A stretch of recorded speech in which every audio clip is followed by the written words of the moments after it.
ओम श्री शिवाय नमस्तुभ्यम। दोस्तों, भगवान शिव शंकर का प्यारा महीना सावन इस साल 22 जुलाई 2024 से शुरू हो जाएगा, जो कि 19 अगस्त तक चलेगा। इस बार का सावन बेहद ही शुभ माना जा रहा है, क्योंकि इस दौरान कई अद्भुत संयोगों का निर्माण हो रहा है। वहीं इस बार सावन इस वजह से और भी खास है, क्योंकि इसकी शुरुआत सोमवार से ही हो रही है और समापन भी सोमवार को ही होगा। श्रद्धालु इस पूरे महीने शिव जी के व्रत और प्रतिदिन उनकी विशेष पूजा आराधना करते हैं।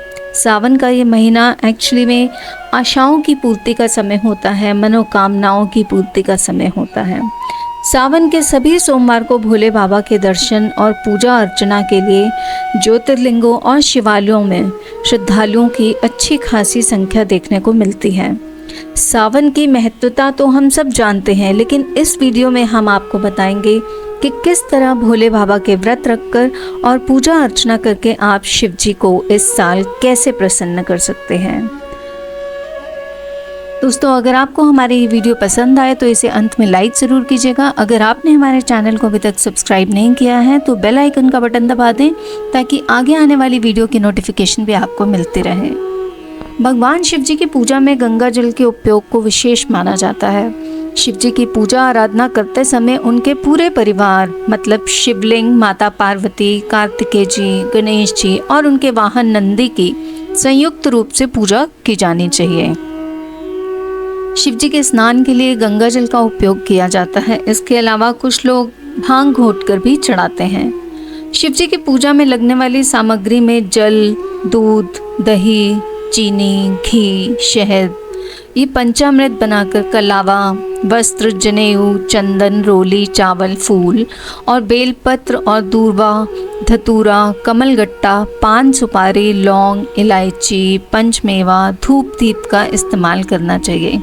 अगर आपके पास इनमें से कुछ वस्तु नहीं है तो आप वो स्किप भी कर सकते हैं। सावन के महीने में पहले सोमवार से इस व्रत को शुरू किया जाता है।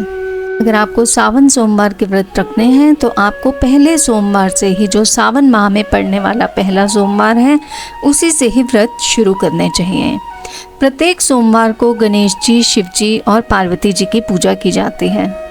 इस सोमवार व्रत से पुत्रहीन व्यक्ति को पुत्र की प्राप्ति होती है और निर्धन को धन की प्राप्ति होती है। अगर स्त्री यह व्रत करती है तो उसके पति की शिव जी रक्षा करते हैं। सोमवार का व्रत साधारणतः दिन के तीसरे पहर तक होता है। इस व्रत में फलाहार या पारण का कोई खास नियम नहीं है, लेकिन ज़रूरी है कि आप दिन में केवल एक ही समय भोजन करें। सोमवार के व्रत में शिव पार्वती का पूजन ज़रूर करना चाहिए।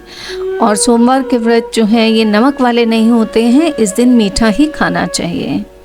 सावन के महीने में गायत्री मंत्र, महामृत्युंजय मंत्र और पंचाक्षर मंत्र आदि शिव मंत्रों के जाप से आपके शुभ फलों में वृद्धि होती है।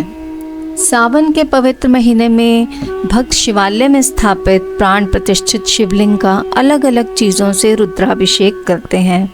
तो चलिए जानते हैं कि किस चीज़ को शिवलिंग पे चढ़ाने से किस चीज़ की प्राप्ति होती है, हमारे जीवन में कौन से सुख हमें मिलते हैं। दोस्तों, शिवलिंग का रुद्राभिषेक तो भगवान शिव को बहुत ही प्रिय है।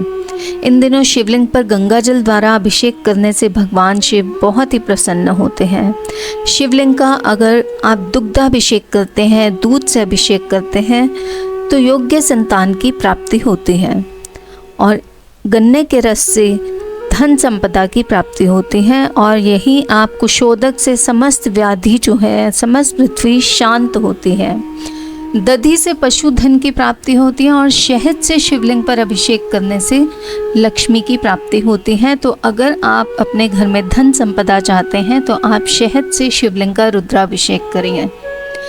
इसके अलावा आप बेलपत्र, दूध, शहद, इन सब से शिवलिंग का अभिषेक ज़रूर करें। शिवलिंग पर केसर चढ़ाने से आप सौम्य बनते हैं, और चीनी से अगर शिवलिंग का अभिषेक करते हैं तो सुख और वैभव की प्राप्ति होती है और दरिद्रता चली जाती है। शिवलिंग पर इत्र चढ़ाने से भी मन के विचार और भी पवित्र होते हैं। शिवलिंग का दही से अभिषेक करने से आने वाली परेशानियां दूर हो जाती हैं और घी से अभिषेक करने पर शक्ति बढ़ती है और योग्य संतान की प्राप्ति होती है और चंदन को चढ़ाने से आपका यश बढ़ता है। तो दोस्तों, इस तरह यदि आप सावन के माह में शिवलिंग की आप रुद्राभिषेक करते हैं, शिवलिंग का इन चीज़ों से रुद्राभिषेक करते हैं, तो भगवान भोले बाबा प्रसन्न होकर आपकी सारी मनोकामनाएं ज़रूर पूर्ण करते हैं। इसके अलावा सावन के महीने में रुद्राक्ष की माला ज़रूर धारण करनी चाहिए और उसी से ही शिव मंत्रों का जाप करें तो ज़्यादा उत्तम माना जाता है। अगर आपके पास रुद्राक्ष की माला नहीं है तो आप उंगलियों पर गिनकर भी आप एक माला का जप रोज़ कर सकते हैं। पूजन के समय भगवान शिव जी को भभूति लगानी चाहिए और अपने मस्तक पर भी भभूति ज़रूर लगाएं। सावन के मास में शिव चालीसा का पाठ करें और बाद में आरती के साथ अपनी पूजा का समापन करें और महामृत्युंजय मंत्र का जाप अपने पूरे परिवार की रक्षा के लिए बहुत ही उत्तम है। तो दोस्तों, इस तरह से इस साल आप भगवान शिव जी की पूजा अर्चना करके, उनका रुद्राभिषेक करके आप उनकी कृपा अपने लिए और अपने पूरे समस्त परिवार के लिए उनका आशीर्वाद पा सकते हैं। आशा करते हैं आपको हमारी ये वीडियो बहुत पसंद आई होगी। मिलते हैं अगली वीडियो में। ओम नमः शिवाय।